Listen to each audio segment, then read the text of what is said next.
సభాయే నమః. మన భారతీయ సంస్కృతిలో మనం దేవతలకు దేవతామూర్తులకు ఎంతటి ప్రాధాన్యతనిస్తామో అలాగే మనకు 14 లోకాలు ఉన్నాయనే దాన్ని కూడా విశ్వసిస్తాం. అది ఎలా అంటే మొదటి 7 లోకాలు పైలోకాలు, తర్వాత 7 అధోలోకాలు. సాధారణంగా మనం అనుకునేది ముల్లోకాలు అంటుంటాం. అంటే స్వర్గలోకము, భూలోకము, పాతాళలోకం. ఇది మనందరికీ తెలిసినటువంటి సత్యం. మరి వీటిలో భూలోకం అంటే తెలిసిందే. మానవజాతి పశుపక్షాదులన్నీ కూడా ఈ భూలోకంలో మనుగడను సాగిస్తాయి అనేది తెలుసు. పాతాళలోకంలోనే నాగలోకం, సకల జీవరాశులు, నాగులకు ప్రసిద్ధమైనటువంటిది పాతాళం. అసురులు కూడా ఉంటుంటారు. మూడవది ఉందే స్వర్గలోకం. ఇది చాలా ప్రశస్తమైనది. స్వర్గలోకం గురించి ఇది ఇలా ఉంటుందని మనం చెప్పడానికి లేదు, ఊహించుకోవచ్చు. స్వర్గలోకం అంటే ఏంది? ప్రతి ఒక్కరికి ఒక ప్రశ్న. చనిపోయిన తర్వాత మనిషి స్వర్గానికి వెళ్తాడా, నరకానికి వెళ్తాడా అనే దాని మీద చర్చోపచర్చలు జరుగుతూ ఉంటాయి. అసలు మనిషి స్వర్గానికి వెళ్ళటానికి, నరకానికి వెళ్ళటానికి కారణం ఏంది అంటే తాను చేసినటువంటి పుణ్యకర్మలు మరియు పాపకర్మలను ఉద్దేశించి అతనికి కలిగేటువంటి లోకాలు ఈ రెండిట్లో ఎక్కడో చోట ఉంటాయి. మన మహర్షులు ఏం చెప్తారంటే వేదాల్లో ఎవరైతే భగవంతుని ధ్యానంలో ఉంటారో వాళ్ళకి స్వర్గలోకాలు, భగవంతుని స్మరించుకుంటూ ప్రాణాలు వదులుతారో వాళ్ళు స్వర్గలోకాలకు వెళ్తారు. పాపకర్మలు చేసిన వాళ్ళు భూలోకంలోనే జన్మలు జన్మలు పశుపక్షాదులుగా అలా జీవిస్తూ ఉంటారు. ఇది ఒక నరకం. పాపం చేసిన వాడు నరకానికి వెళ్తాడు, పుణ్యం చేసిన వాడు స్వర్గానికి వెళ్తాడు అనేది సహజమైనటువంటి భావన. నరకలోకం అంటే యమలోకం. యమలోకానికి వెళ్ళాలంటే వైతరణి నదిని దాటుకుంటూ లోపలికి వెళితే అధిపతి యమధర్మరాజు మనందరికీ తెలిసిందే. మనం చేసిన పాపాలకు తగిన శిక్షలు అక్కడ విధిస్తారు. ఏ ఏ పాపాలకు ఎటువంటి శిక్షలు విధిస్తారనేది కూడా గరుడ పురాణంలో చక్కగా చెప్పబడింది. పురాణాల్లో మన భూత భవిష్యత్ వర్తమానాలకు సంబంధించినటువంటి విషయాలన్నీ కూడా కూలంకషంగా చర్చించబడినది. అవి మన ఏదో పురాణాలంటే పుక్కింటి పురాణాలాగా తీసి పారేస్తుంటాం. అలా చేయరాదు. సరే, ఇప్పుడు మనం గంధర్వులను గూర్చి, అప్సరసల గూర్చి వినుంటాం. స్వర్గంలో పోతే ఏదో గంధర్వులు ఉంటారట, అప్సరసలు రంభా, ఊరసి, మేనక లాంటి అప్సరసలు ఉంటారు, స్వర్గ సుఖాలు ఇస్తుంటారు అని అనుకుంటూ ఉంటారు. అసలు ఈ గంధర్వులను గూర్చి, అప్సరసలను గూర్చి వేదాలలోనే ప్రతిపాదించబడినవి. అంటే చూసారా, వీళ్ళ యొక్క ఉనికిని గూర్చి మనం అనుకున్నటువంటి మనకు తెలిసినటువంటి ఋగ్వేద, యజుర్వేద, సామవేదాధరణ వేదాల్లో చక్కగా చర్చించబడింది. అంటే ఏమని? గంధర్వులంటే ఎవరు, వారి యొక్క విధులేమి, అలాగే అప్సరస స్త్రీలు ఎవరు, వారి యొక్క విధులేంటి, గంధర్వుల వల్ల అప్సరసలకు కలిగిన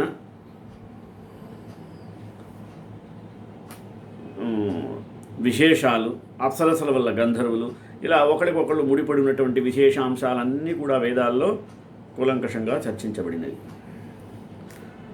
అందుకని మనం తెలియనటువంటి, అంటే దేవతల గురించి వినుంటాం, కానీ ఈ గంధర్వులు ఎవరు, ఈ గంధర్వులకు సంబంధించిన చరిత్ర ఏంది, అప్సరసలు అంటే ఎక్కడి నుంచి ఉంటారు, అసలు ఏంది వీళ్ళ చరిత్ర, ఇవి కొంతైనా మనం తెలుసుకోగలిగినట్లయితే వాటి గురించినటువంటి ఆ దురభిప్రాయాలన్నీ తొలగిపోతాయనే ఉద్దేశంతోనే ఈరోజు మీ ముందుకు వేదాలలో అప్సరస గంధర్వులు అనే అంశం తీసుకుని మీ ముందుకు వచ్చాను.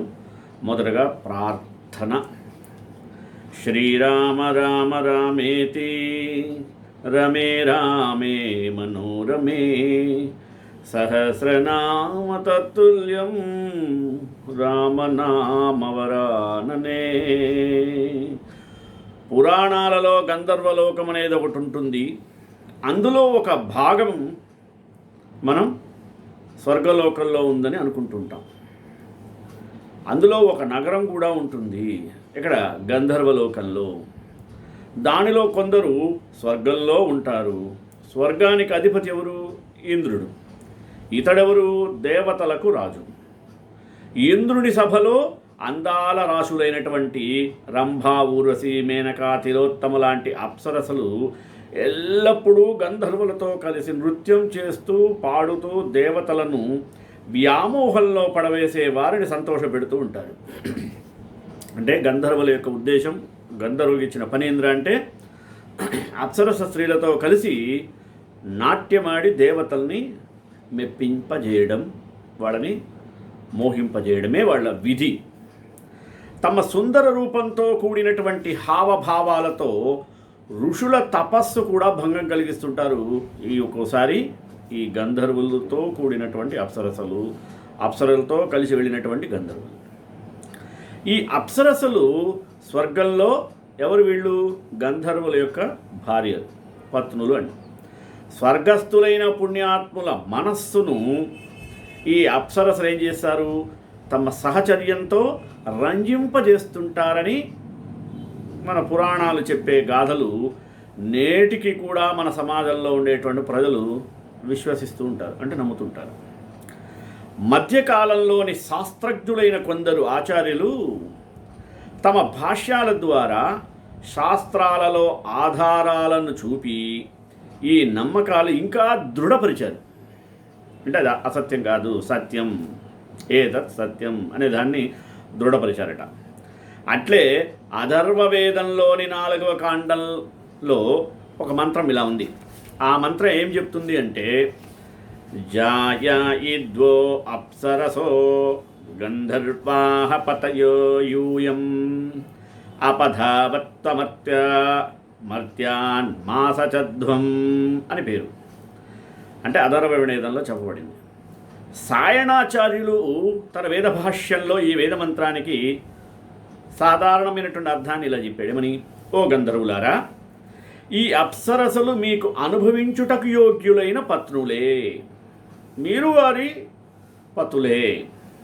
అందువలన అంతా కలిసి అమర్త్యులైన మీరు ఆ అప్సరసల వైపుకు పరిగెత్తకండి, మర్త్యులైన మానవులను మీరు కలవద్దండి అని అథర్వవేదంలో మరి గంధర్వులకి సూచించబడినటువంటి ఒక నిషిద్ధం. మరొక వేదమంత్రంలో కూడా ఈ అప్సరసలు గంధర్వ పత్నుల గురించి ఉంది. వీరు దేవలోకంలో నివసించే వారి యొక్క మనస్సులను ఆకర్షిస్తుంటారని, భూలోకంలోని మానవులను తమ మాయావీ రూపంతో భయపెడుతుంటారని ఈ మధ్యకాలంలో భాష్యకారులు రాశారు. దేనికైనా రుజువు ఉండాలి కదా. దానికి వేదమంత్రం ఏమంటుందంటే, యా క్లం దాస్తమిషీచయో అక్షకామామనోముహః తాభ్యో గంధర్వపత్నిభ్యో అప్సరాభ్యోకరం నమః. ఎవరైతే క్లందులు అంటారో, క్లందులు అంటే ఎవరు? క్లందయిత్ర్యో మనుష్యాన్, క్లందయిత్ర్యో మనుష్యాన్ ఆవిశ్యరోదయిత్ర్యః, ఆవిశ్యరోదయిత్ర్యః. అనగా స్వర్గలోకం నుండి దిగివచ్చి భూలోకంలో నివసించేవారు, అనగా మనుష్యులపై పూని వారిని ఏడ్పించేవారు. అత్యంత బలశాలిగానే కాకుండా పూనిన వారి ఇంద్రియాలను మరియు వారికి పనిచేసే శక్తిని నాశనము చేయగోరువారు, మనస్సును మోహింపజేసి ఉన్మాదము కలిగించునట్టి అప్సరసలకు నా నమస్కారమని దాని యొక్క భావం. అంతేకాకుండా ఈ సూక్తం యొక్క వినియోగము అంతటిని సాయణాచార్యులు నక్షత్రకల్ప శాంతికల్పమున్నగు నిరాధార గ్రంథాలను ఆధారంగా చూపిస్తూ ఏదైనా గ్రహం ఆగ్రహిస్తే అకస్మాత్తుగా ఎచ్చటైన నెయ్యి, మాంసం, తేనె, ధూళి మున్నగు వాని భయంకర అద్భుత వర్షం కురుస్తుంటే మర్కటం, వ్యాఘ్రం, గోమాయు అంటే నక్క, కప్ప మున్నగు నానా రూపాలు ధరించినటువంటి ఎవరు వాళ్ళు యక్ష గంధర్వాదులతో కలయిక జరిగితే గంధర్వులు, రాక్షసులు, అప్సరసలు, భూతగ్రహాలు మున్నగువాని శాంతి కొరకు చతుష్పథ అంటే 4 రోడ్ల కూడలిలో ఈ మంత్రాలతో హవనం చేయాలి అని వేదవచనం. అంటే వాళ్ళని చెయ్యాలి, వాళ్ళకి హవనం చేయాలంటే దానికి ఒక నిర్ణీతమైనటువంటి ప్రదేశం, సమయం కూడా వేదాల్లో చక్కగా చెప్పబడింది.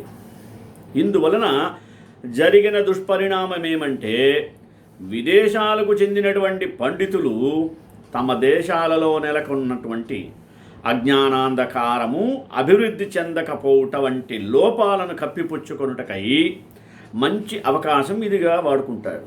వారెంతో ఉత్సాహంగా భారతదేశంలో నివసించే ప్రజలు కూడా భూత, ప్రేత, పిశాచాలు, గారడీ విద్యను నమ్ముచుండేవారంటారు. అంటే మన యొక్క నమ్మకాలన్నీ వాళ్ళకి మూఢనమ్మకాలను కొట్టిపరేస్తుంటారు. కానీ పాశ్చాత్య విద్వాంసుడైన వింటర్ నెడ్జ్ ఈ విషయాన్ని ఒకచోట ఇలా అన్నాడు. ఏమన్నాడు?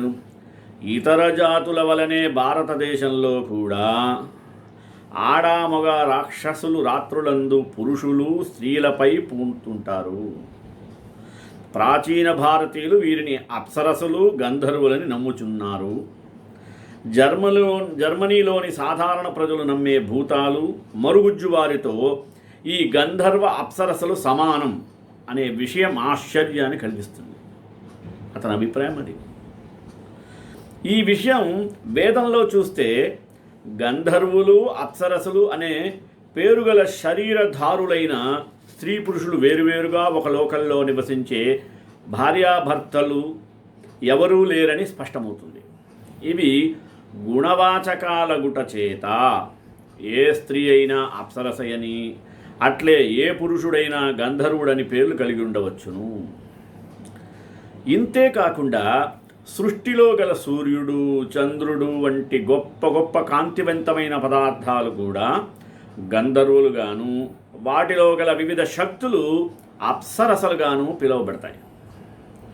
వైదిక వివాహ సంస్కారాలలో మాత్రం రాష్ట్రభృత్ హోమం జరుగుతుంది. దీనిని యజుర్వేదంలోని 18వ అధ్యాయంలో కొన్ని మంత్రాలు వినియోగింపబడ్డాయి. దేనికి?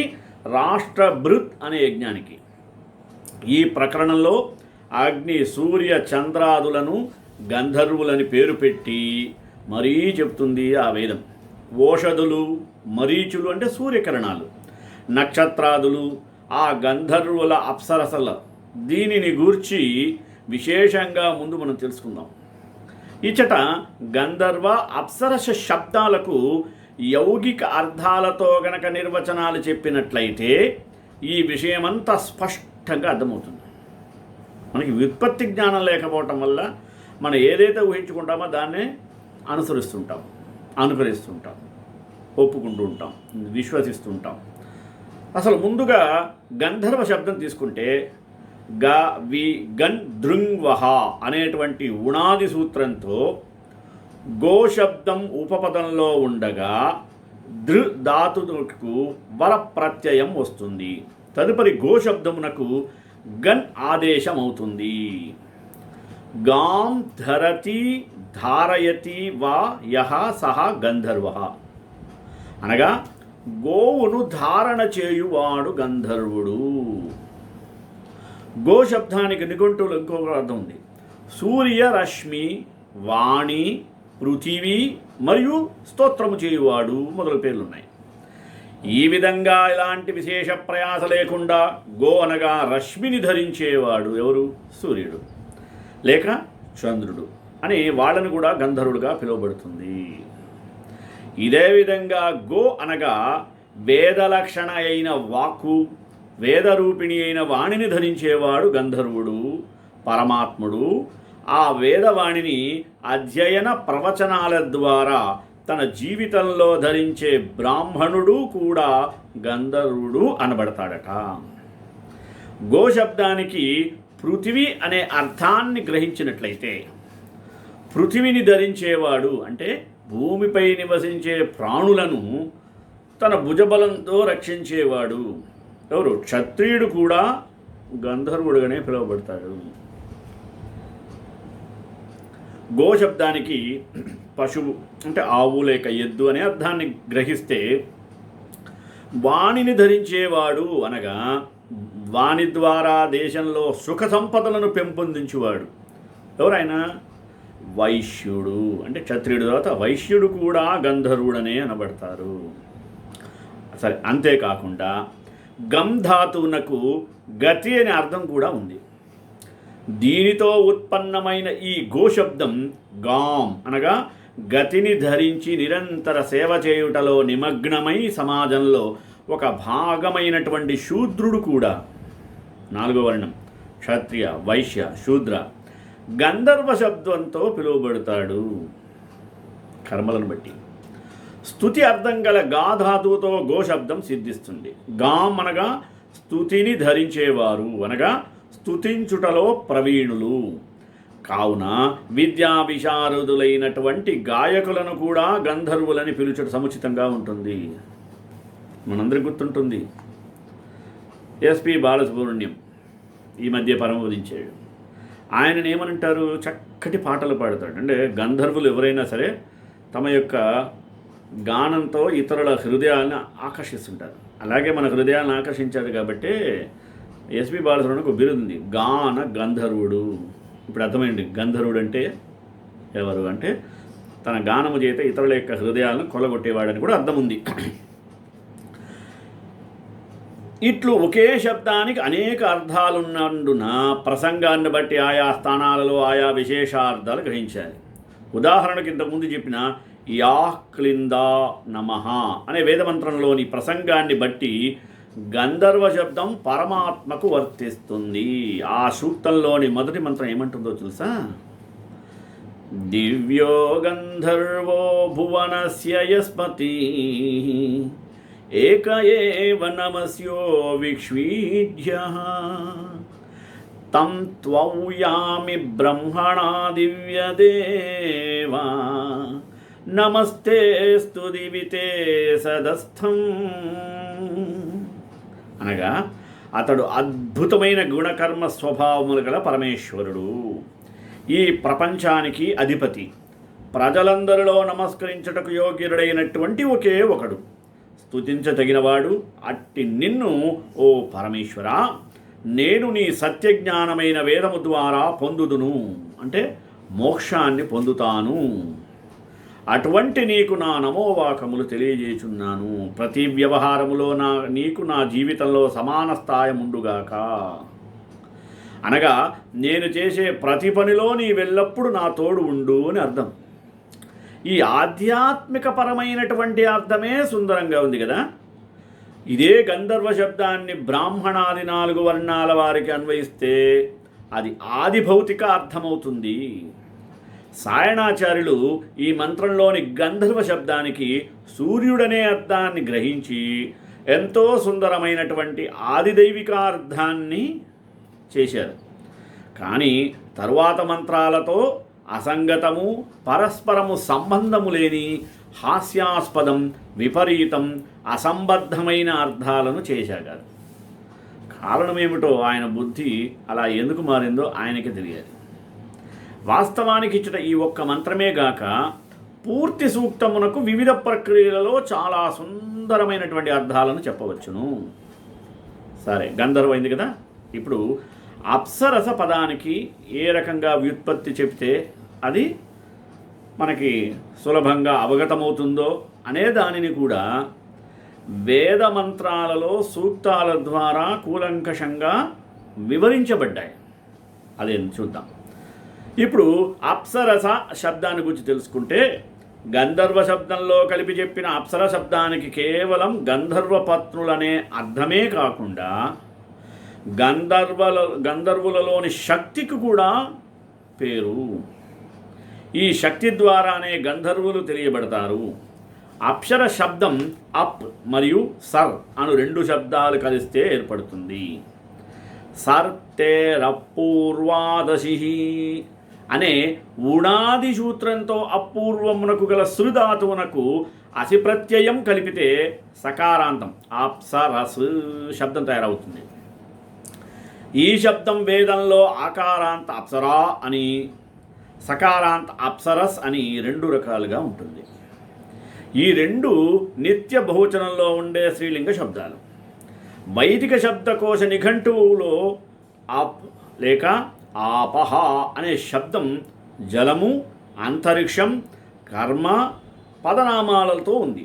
ఇదిగాక ఆ ప్లస్ వ్యాప్తౌ, ఆ ప్లస్ లంబనే ధాతువులతో తయారైన ఈ ఆపహ శబ్దం వ్యాపించే గుణం గల ప్రాణాది పదార్థాలన్నిటికీ వర్తిస్తుంది. అందువలన అప్సు అంటే జలేషు, ప్రాణేషు, కర్మసు, అంతరిక్షే వా సరతి ఇది అప్సరాహ. ఇక్కడంతా తిరిగేటువంటి వారు అనగా నీటిలలో, ప్రాణాలలో, కర్మలలో లేక అంతరిక్షంలో వ్యాపించేది మరియు ప్రాణాది పదార్థంలో ప్రవేశించే క్రియాగుణం గల పదార్థాలన్నింటినీ అప్సర శబ్దంతో పిలవవచ్చును. ఈ ఆపహ శబ్దానికి నీరు లేక నీరు ప్రధానంగా చెప్పుకోవాలి. ఇది లౌకికార్థం తీసుకొని పాశ్చాత్య విద్వాంసుడు ఆయన చెప్పాను ఇంతకుముందు ఎం వింటర్ నిడ్జ్ అప్సర శబ్దానికి జలపక్షిని అర్థం చేశాడు. జర్మనీ దేశంలోని జలపక్షులతో భారతదేశంలోని అప్సరసలను పోల్చాడు. ఇది వైదిక శబ్దాలకు సరైన అర్థం తెలియకపోవటం వలన చేసిన పరిహాసాస్పదమైనటువంటి అర్థము. నీటిలో ప్రవహించే గుణం గల విద్యుత్తును వేదం అప్సరస అనే పేరుతో చెబుతుంది. వేదాలు మొదలు పురాణాల వరకే కాకుండా నవీన సంస్కృత కవులు రచించిన సాహిత్యంలో కూడా ఈ ఊర్వశి అప్సరసలను గురించి ఎన్నో అశ్లీల కథలు రాశారు. వానిని తెలియని వారు లేరు. మంచి తెలుసుకోవచ్చు, కానీ ఇలాంటివి మాత్రం చాలా విరివిగా ఉంటారు. అదైతే అరుదుగా ఉంటారు. అరుదుగా ఉండటం, విరివిగా ఉండటం. వేదంలో ఊర్వశి శబ్దానికి అర్థం ఊరు మహదంతరిక్షం అశ్నుతే వ్యాప్నోతి అంటే అంతా విస్తరించి ఉండే అంతరిక్షంలో వ్యాపించే విద్యుత్తు అని అర్థం. ఇది నీటిలో ప్రవహిస్తూ విద్యుత్ రూపంలో ప్రకటితమవుతుంది కనుక అప్సరస అనే పేరుతో కూడా పిలువబడుతుంది. ఆపహ శబ్దాన్ని కర్మవాచకంగా చెప్పినప్పుడు బ్రాహ్మణుడు చేసే వేదాధ్యయనం, ప్రవచనం వంటి కర్మలలో ఆయనకు గల అప్సు కర్మసు శరణం ప్రవృత్తే బ్రాహ్మణుని అప్సరసులు ప్రజలను పరిపాలించుట, భూమండలాన్ని రక్షించుట వంటి క్షత్రియుని కర్మలలో ప్రవృత్తి కలిగి ఆ పనులలో శ్రమించుటే క్షత్రియుని అప్సరసలు అని. అంతేగాని మధ్యకాలంలోని రాజుల వలె రాజప్రాసాదాలలోని అంతఃపురాలలో రాజుల భోగాలకు ఉపయోగపడే రమణులున్నారే, వాళ్ళు అప్సరసలుగా పిలువబడే స్త్రీలు మాత్రం కాదు. ఇదే విధంగా వైశ్య శూద్ర వర్ణాల వారికి కూడా వేదాది శాస్త్రాలు ఆదేశించే కర్మలు, నిర్దేశించబడిన నియమాలు, పాటించే గుణాలు వారి అప్సరసలు. ఈ విధంగా అప్సరసలు లేని గంధర్వులు పూర్ణులు కారు. అందువలన ప్రతి గంధర్వుడు అనగా బ్రాహ్మణ, క్షత్రియ, వైశ్య, శూద్రులు అప్సరాపతి అంటే అప్సరసకు పతి అంటే శాస్త్రం తనకు ఆదేశించిన కర్మలకు యజమాని కావాలి. అప్పుడే ఏ సమాజమైనా దేశమైనా ప్రగతి మార్గంలో ముందుకు సాగిపోతుంటుంది. యావై ప్రజాయతే సరాష్ట్రం భవతి అరాష్ట్రం వైస భవతి యో న ప్రజాయతే. ఉత్పన్నమయ్యేదానిని, ఉత్పత్తి చేసే సామర్థ్యం కలదానిని అనగా కొత్త కొత్త రచనాత్మక కార్యక్రమాలతో పరిపూర్ణమైన దానినే దేశం అంటారు. పని దొంగలు, సోమరులు చేతులు కట్టుకుని కూర్చుండేవారు ఉండేది రాష్ట్రం కాదు, అది భ్రాష్ట్రం. భ్రాష్ట్రం అంటే మండే పొయ్యి అవుతుంది.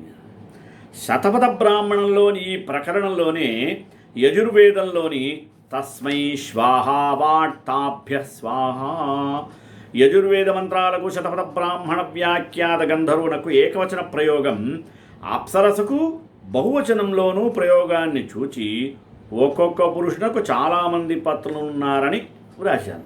అది ఎలా చూద్దామా?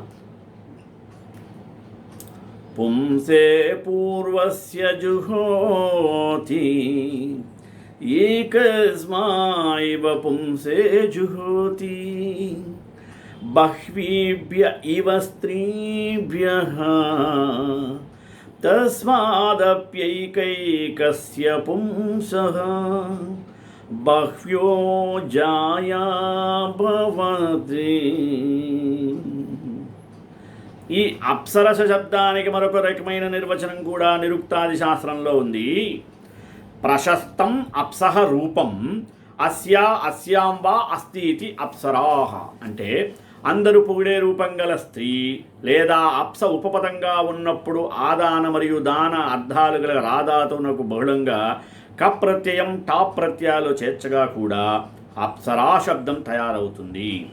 దీనికి యాస్క మహర్షి చెప్పిన అర్థం రూపమును పొందినవారు లేదా ఉపహార రూపంలో రూపమివ్వబడిన స్త్రీ.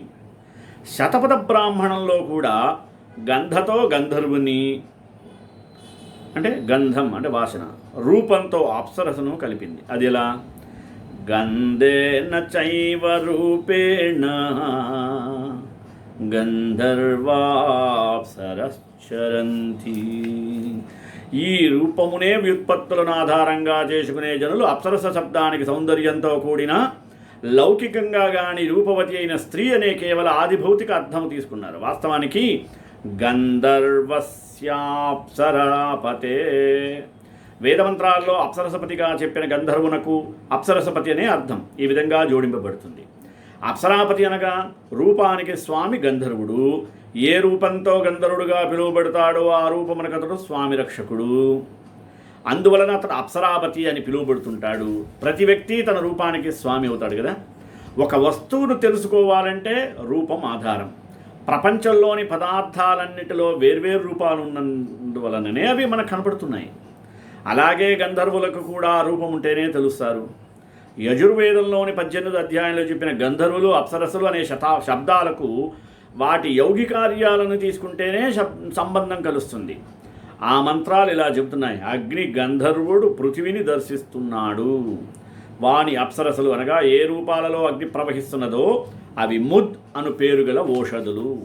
సూర్యుడు గంధర్వుడు. అతని అప్సరసలు ఆయువు అనే పేరు గల మరీచి కిరణాలు.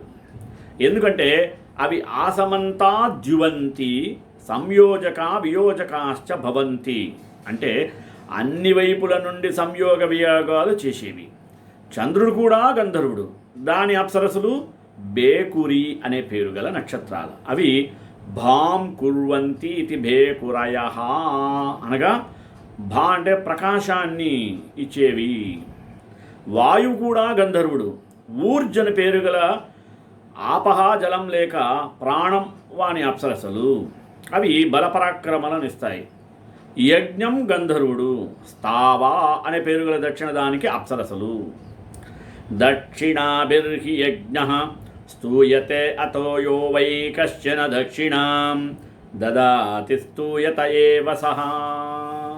అంటే దక్షిణతో యజ్ఞం యొక్క స్తుతి జరుగుతుంది, ప్రశంసింపబడుతుంది. మనస్సు గంధర్వుడు. ఇష్టి అను పేరు గల రుక్ మరియు సామము దాని అప్సరసలు. ఎందుకంటే రుక్ సామ మంత్రాలతోనే అన్ని ఇష్టిలు. ఇష్టి అంటే ఆ ప్లస్ ఇష్టి అయిష్టి, విద్వాంసుల సత్కారము, సత్సంగం, విద్యాదుల దానం కూడా జరుగుతుంది. ఇచ్చట సాయణాచార్యుడు కృష్ణ యజుర్వేదానికి చెందిన తైత్తిరీయ సంహితలో ఈ ప్రసంగంపై వ్యాఖ్యానిస్తూ అగ్ని మున్నగు పేరుగల గంధర్వ పురుషులకు, ఓషధి మున్నగు పేరుగల అప్సరసలు అంటే వారి ప్రియభార్యకు కలరన్నారు. ఇలా భౌతిక వ్యక్తుల పరంగా అర్థం చెప్పినట్లే వీరు ఇంతకంటే విశేషంగా ఆలోచించలేకపోయారేమో. ఈ వేదమంత్రాలకు ఆదిదైవిక అర్థాలు కూడా ఉండవచ్చుననే భావన ఆయన సామాన్య బుద్ధికి తట్టని విషయం. సరే, ఇదే విధంగా యజుర్వేదంలోని 15వ అధ్యాయంలో 2 చొప్పున జంటలుగా అప్సరస పేర్లు లిఖింపబడ్డాయి. ప్రకరణానుసారం ఇవి దిశ ఉపదిశలకు పేర్లు. అప్సు అంతరిక్షే సరతః ఇది అప్సరసా, అంటే అవి అంతరిక్షంలో ప్రసరిస్తున్నాయి గనక అప్సరసలని పేరు. పుంజిక స్థలాచ క్రతుస్థలాచ అప్సరసౌ, అంటే పుంజిక స్థల మరియు క్రతుస్థలాలు అప్సరసలు. మేనకాచ సహజన్యాచ అప్సరసౌ, అనగా మేనక మరియు సహజాన్యాలు 2 అప్సరసలే. ఇదే విధంగా ప్రం లోచంతి చానులోచంతి చాప్సరసౌ, విశ్వచీ చ ఘృతాచీ చ అప్సరసౌ, ఊర్వశీ చ పూర్వచిత్తి చ్యాప్సరసౌ, అంటే ప్రపంచంలో ప్రపంచంతి అనులోచంతి మున్నగు అప్సరసలు 2 జతలుగా ఉన్నాయి. ఉవ్వటుడు మహీదుల వంటి భాష్యకారులు కూడా ఇచ్చట పుంజిక స్థల క్రతుస్థల చేత్ అప్సరసౌ దిగుపది గ్రూపే అన్నాడు.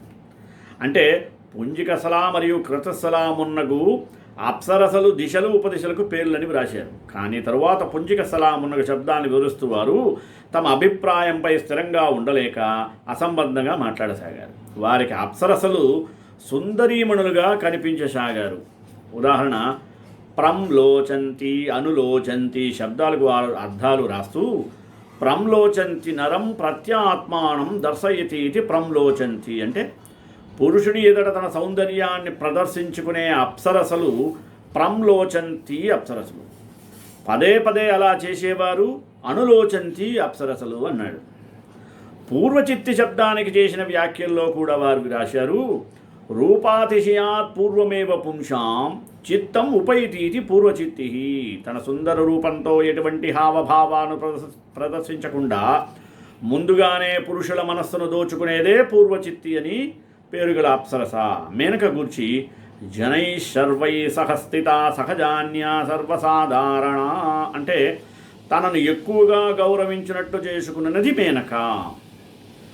ఈ విధంగా మనం చర్చించుకుంటూ పోతే వేదాలలో గంధర్వులు అప్సరసల యొక్క ప్రస్తావన అక్కడ మనకి విరివిగా కనపడుతుంది కనుక వీరికి గురించి చర్చను మనం కొంతలో కొంత ఇప్పుడు అవగతం చేసుకున్నారని అర్థం చేసుకుంటూ శ్రీకాంతాయ కళ్యాణ నదే ద్రాం శ్రీ వెంకట నివాసాయ శ్రీనివాసాయ మంగళం మంగళాశాసనపరే మదాచార్య పురోగమై సర్వైశ్చ పూర్వైరాచార్యే సత్కృతాయాస్తు మంగళం.